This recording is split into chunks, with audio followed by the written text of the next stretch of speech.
Și noi cântăm cu dânsea. Hopa, țunia, țunia, hopa, toată lumea, lumea toată-i încântată de pisica talentată. Hopa, hai că-i bună, hopa, nu e o glumă, toți îl cată pe Costică să le mai aduc o sticlă.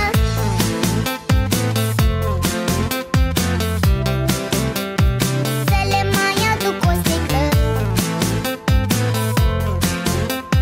Toți îl cată pe Costică să le mai aduc o sticlă.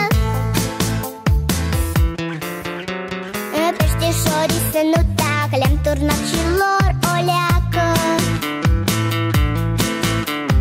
Numai rațele din curte mute au fost și-au rămas mute. Nu știu ce-o să fie mâine, dar acum la toți e bine. Cum să vedem, măi Costică, sigur n-a fost apă în sticlă. Dar ce-o fi fost acolo, hop,